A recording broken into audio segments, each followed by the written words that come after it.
안녕하세요. 하이 에어키드 스토리 하이입니다.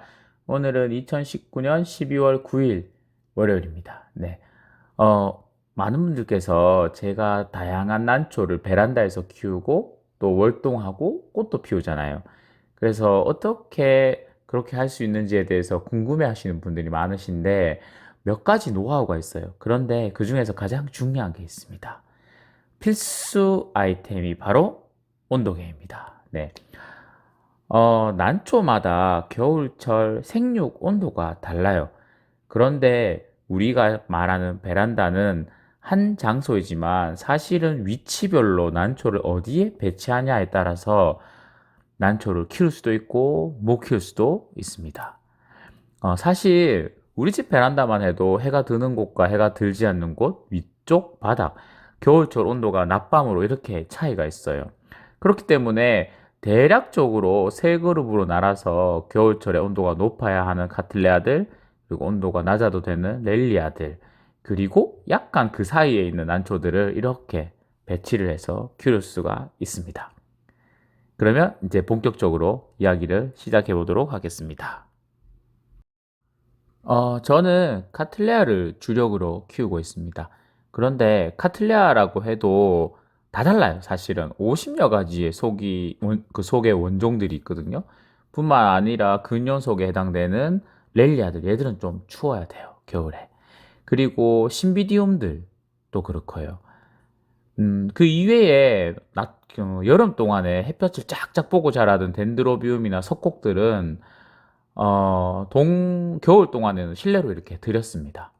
그리고 실내로 들이고 나면 뭐 좀 말려 키운다라든가 약간의 노하우를 조금 관리를 하면 네, 이제 봄부터 꽃이 옵니다. 이렇게 보시면 꽃봉오리들이 지금 벌써 생기는 녀석들도 있지요.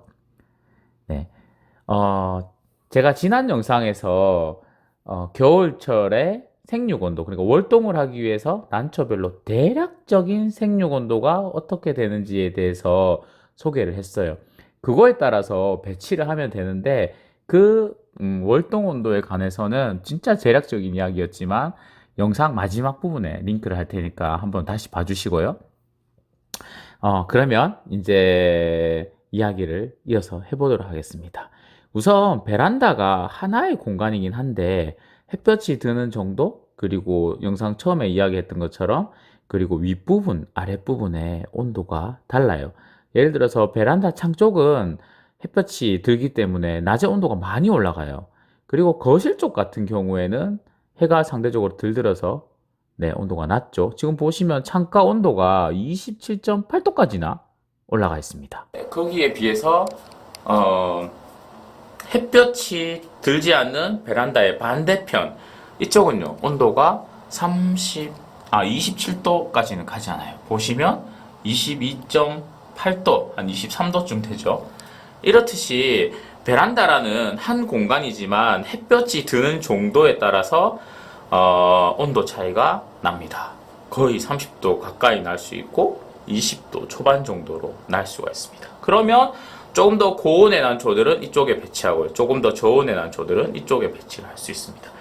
그리고 베란다라는 것이 위아래가 또 온도가 달라요. 왜냐하면 공기라는 것이 뜨거워지면 위로 상승하고 차가워지면 아래로 내려가잖아요. 그래서 베란다 바닥은 상대적으로 찹니다. 위쪽 온도가 37도였지만 여기 베란다 아래편에 얘네들이 자라는 온도는 보시면 네, 짜잔, 몇 도인가요? 한 7도쯤 되죠. 이렇듯이 베란다라는 이 작은 공간에서도 온도가 다 달라요. 지금까지 보신 온도로 보시면 여기는 37도, 여기는 죄송해요. 여기는 27도, 이곳은 2, 3도, 이곳은 17도 정도입니다.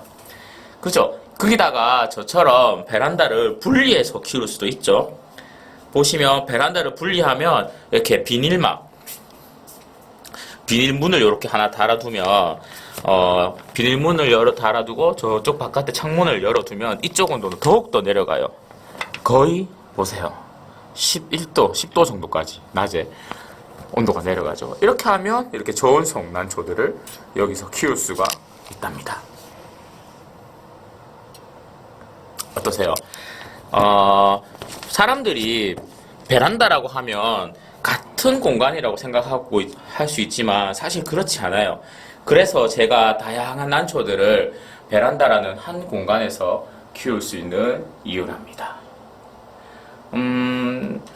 난초를 키우다 보면 의외로 관심만 조금만 두면 겨울철은 난초들이 가장 건강하고 안전하게 자랄 수 있는 시기입니다. 제가 다년간의 난초를 키워보니까 베란다 환경을 똑바로 이해를 하면 겨울철이 난초가 가장 건강한 계절이기도 합니다. 꽃도 피고 이렇게요. 너무 예쁘죠? 여러분들도 베란다에서 이렇게 아름다운 난초를 한 번에 키워보시기 바라겠습니다. 그러면 그렇게 하기 위해서 가장 중요한 것은 베란다의 이해인데, 가장 중요한 것은 위치별로 해가 드는 정도, 그리고 위치별로 온도가 어느 정도인가를 파악하는 거예요. 그래서 저처럼 햇볕이 잘 드는 곳, 그리고 햇볕이 잘 들지 않는 곳, 그리고 베란다 바닥 쪽, 이렇게 해서 온도계를 다 둘 수 있으면 좋은데, 본인이 난초 키우고자 하는 위치별로 온도를 파악하는 것이 가장 중요합니다. 아시겠죠? 네.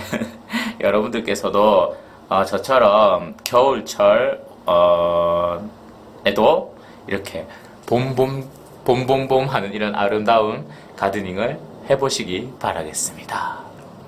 네, 오늘 하고자 하는 이야기는 겨울 사람들이 어렵다고만 생각하지만 그렇지 않아요. 겨울이 난초들에게는 아주 성과의 계절이고 풍요로움의 계절입니다. 그리고 난초 관리하기도 상당히 쉬운 계절이기 때문에 네, 가장 중요한 것, 네, 오늘의 포인트 바로 온도계였습니다. 네, 위치별 온도를 파악해서 고온성 난초와 저온성 난초와 중온성 난초를 분리해서 키워보시기 바라겠습니다. 네, 이상 하이였습니다. 안녕히 계세요. 안녕히 계세요.